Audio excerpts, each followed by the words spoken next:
Hello and welcome to this tutorial where I'm going to show you how to build a minimal sample in Next.js using Oracle Content Management as a headless CMS.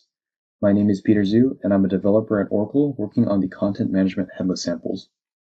The Oracle Content Management documentation contains full information on the sample and will cover what I'm going to go through in this demo in more detail.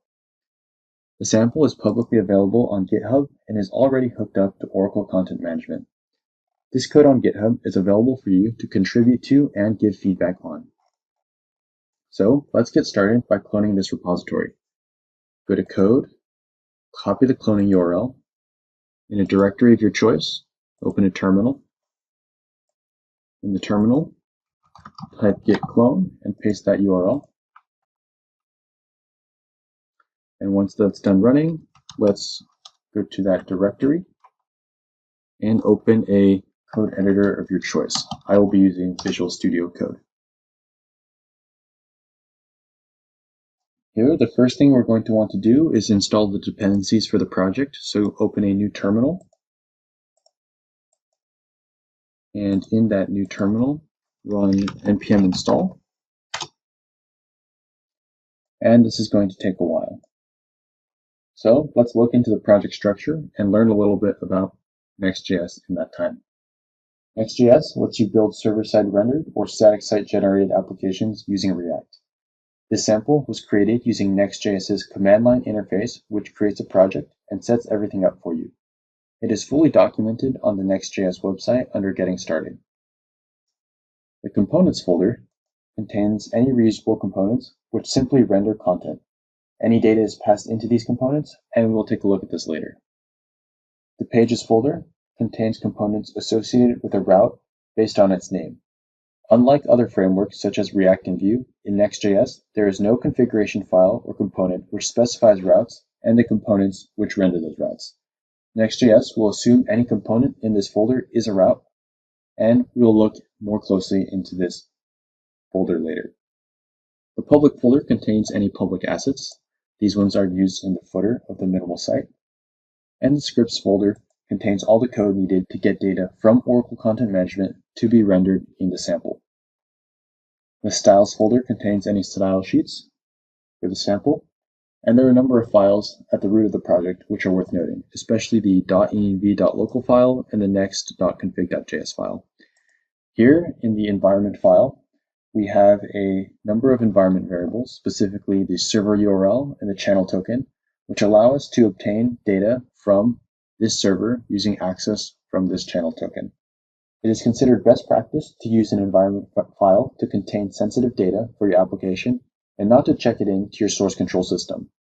Therefore, when you use the sample for your own purposes, you're most likely to want to take this file out of your source control. The next.config.js file is for custom advanced configuration of Next.js. I won't be going into this file in the sample. You can take a look at the Next.js documentation for further information on this file. And finally, we have the package.json file. It's a typical Node.js file which contains all the dependencies and scripts needed to run the project. In particular, we're going to be using the Content Management SDK under a dependency here to be able to get data from Oracle Content Management into the sample. So now that the dependencies have been installed, let's build the project. We can do so by doing npm run build. And as you can see from the script, build is going to call next build, which is being done right here. From the build output, you can see that it has determined the URLs for every route in the application and pre-generated the pages. It did this by calling certain methods in each page component to get the data and the child routes.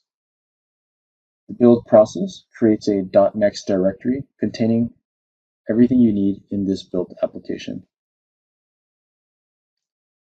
To run the application, we can do npm run start.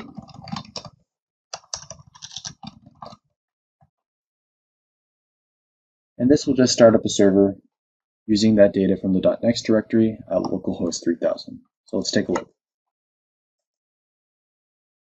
As you can see, we have our Next.js minimal sample here, and it has a header, the footer, a home page with this section and this section, contact us page with the same header and footer, and this section, and this section here.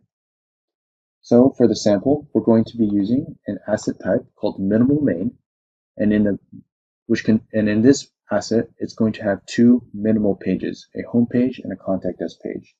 Each minimal page will have minimal sections associated with them to create that page, and this is the structure of the data within Oracle Content Management for the minimal sample sites. So let's go to the code and take an actual look at what's going on to create this site. Let's start with the scripts folder, and this is where we have all the code to get data from Oracle Content Management, and it's doing so through a content SDK. So under the server config utils file, the first thing we're doing is we're using the Oracle Content Management SDK here, and we're importing methods that we want from the content server on the content SDK, such as the create delivery client and the create preview client. At the bottom of this file, we are using environment variables, such as the server URL and the channel token, to be able to get that data from that SDK. The rest of the code in this file is for when your sample is getting data from a secure channel or a channel whose item may not have been published. We'll not be covering that in this tutorial. Let's look at services.js. And here at the top, we see we're having that get client function imported from the server config utils. And that's going to be used to create some components and get some data.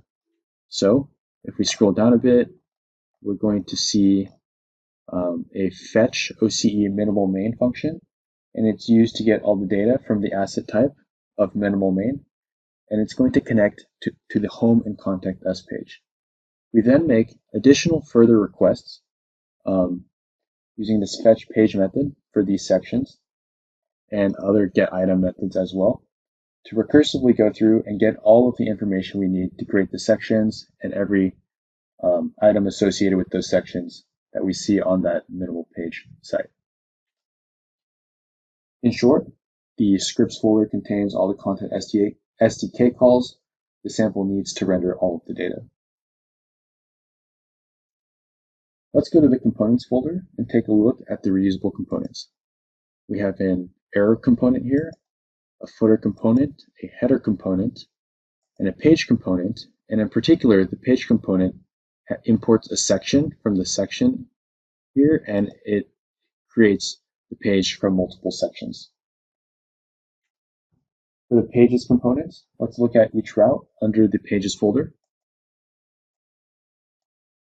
And in this slug.jsx file, you will notice that the component being defined at the top here has the header, the footer, and the page.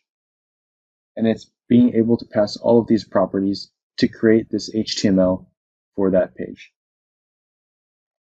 At the bottom of the file, you'll see the prop types defining the structure of the data passed into the component. We see that it makes some calls using getStaticPaths method and the getStaticsProp method. The getStaticsProp method is called during the build to get the data for the component. The data returned from this method is what is passed into the component as properties. In the getStaticsPath function, the function is also called during the build process and is used by Next.js to determine all of the possible routes for this page. This is the overview of how the Next.js sample is built. So thank you so much for watching and have fun building.